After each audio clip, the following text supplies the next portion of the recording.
अगर आप कृपा प्राप्त करने में इच्छुक हैं, आप जहां कहीं भी हैं, ये संभव है, तो इस बार बड़े पैमाने पर महाशिवरात्रि हम कृपा का एक साधन भेंट कर रहे हैं। ये एक तरह का प्राण प्रतिष्ठित रुद्राक्ष है। इसके कई पहलू हैं। एक चीज ये है कि इसमें एक अनोखा स्पंदन है। दूसरी चीज ये है कि इसे यहाँ प्राण प्रतिष्ठित किया जाएगा तो ये कृपा का एक साधन बन जाएगा। लेकिन ये एक तरह का प्रतीक भी है।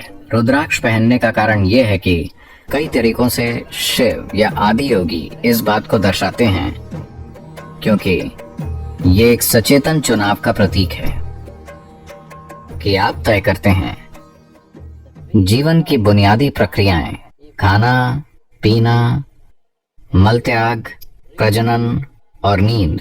अगर ये 5 चीजें आपके हाथ में आ जाती हैं सचेतन रूप से, तो काम हो गया। जीवन, आप पूरी तरह से आजाद हैं। तो रुद्राक्ष मन का उस आयाम को दर्शाता है कि आपने एक जागरूक इंसान बनना चुना है।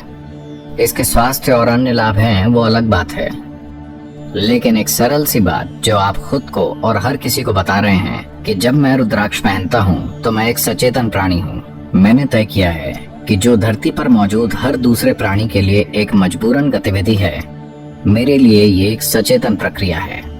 तो एक रुद्राक्ष मन का जिसे एक तरीके से प्राण प्रतिष्ठित किया जाएगा और जिसे कुछ समय के लिए आदि योगी पहनेंगे। शायद हम कुछ लाख रुद्राक्ष मुफ्त में भेंट करेंगे। तो जब आप रुद्राक्ष के लिए रजिस्टर करते हैं तो आप जितना चाहें उतना दान कर सकते हैं। ठीक है, आप अपने लिए दान कर सकते हैं, या अगर आप चाहें तो और 100 लोग ये रुद्राक्ष प्राप्त करें तो आप उनके लिए भी दान कर सकते हैं। तो ये आपके लिए उपलब्ध होगा। कृपया इस रुद्राक्ष का लाभ उठाएं। यह आपके जीवन में एक शक्तिशाली साधन होगा ताकि आप आदि योगी की कृपा पा सकें। तो इस महाशिवरात्रि ये आपके लिए एक अवसर है शिव के आंसुओं में, परमानंद के आंसुओं में भीगने का, न कि दुख के। 2 प्रकार के सूत्र, दोनों को अभय सूत्र कहा जा रहा है। अभय सूत्र की परिभाषा देवी के सूत्र के साथ बेहतर जाती है, जो लाल रंग का होता है। जब आपको ध्यान लिंग से जुड़ी पंचभूत आराधना का सूत्र मिलता है तो ये आध्यात्मिक आयाम को उभारने के लिए मूल रूप से आपके अस्तित्व के कुछ आयामों को बढ़ाने के लिए है। फिर इसे अभय सूत्र क्यों कहा जा रहा है? आपको समझना चाहिए, भय का मतलब है डर।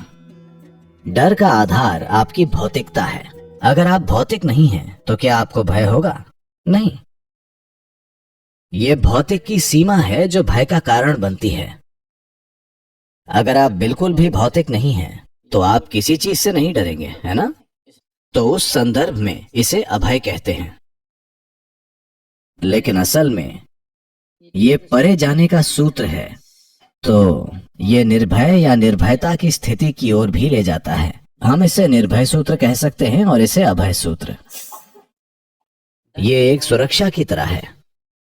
ये आपके अस्तित्व के आध्यात्मिक आयाम को बढ़ाने के लिए है ताकि आप कम भौतिक हो जाएं। अगर आप इतने शारीरिक नहीं हैं तो आप में बहुत अधिक भय नहीं होगा। लेकिन देवी सूत्र एक सुरक्षा की तरह ज्यादा है।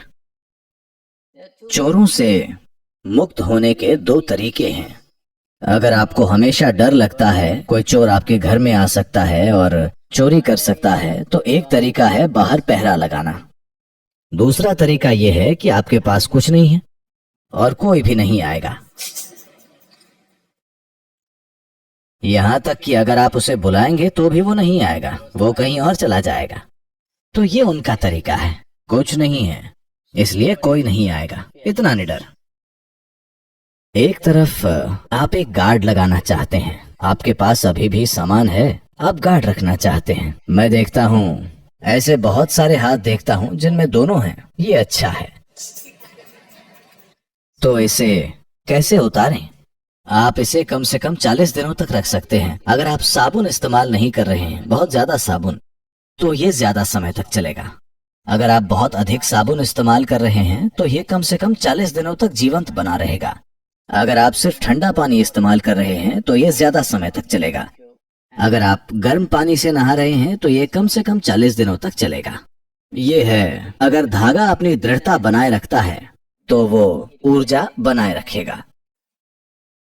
तो कहीं 40 से 60 दिनों के बीच अगर ये सिर्फ एक धागा बन गया है तो धागा पहनकर घूमने का कोई मतलब नहीं है।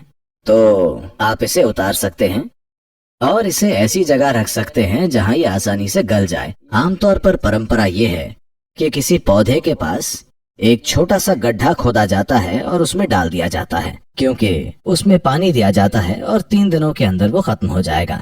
ये किसी और के हाथ में नहीं आना चाहिए। ये जरूरी है। जो आपके शरीर के इतने करीब रहा है, आपके और देवी के बीच एक तरह का विवाह हुआ है और आपके और ध्यान लिंग के बीच एक छोटे पैमाने का विवाह। जब ऐसा हो तो ये सबसे अच्छा है कि ये किसी और के हाथों में न पड़े। अगर वो जानते हैं कि इसका इस्तेमाल कैसे करना है तो वे आपको नुकसान पहुंचा सकते हैं, इसलिए आपको इसे हमेशा गाड़ देना चाहिए। अगर आपके पास इसे गाड़ने की जगह नहीं है तो आपको इसे जला देना चाहिए। आप इसे जला सकते हैं और राख लेकर इसे अपनी विशुद्धि से नीचे अपने शरीर पर लगा सकते हैं। ये एक सरल तरीका है। प्राण प्रतिष्ठाएं जो देवी जैसी जटिल होती हैं, या ध्यान लिंग जो और भी ज्यादा है, वो भौतिक जगह की सीमाओं में नहीं होती हैं। आप जहां भी हैं, अगर आपके द्वार खुले हैं तो ये उपलब्ध होंगे। ऐसे बहुत सारे लोग।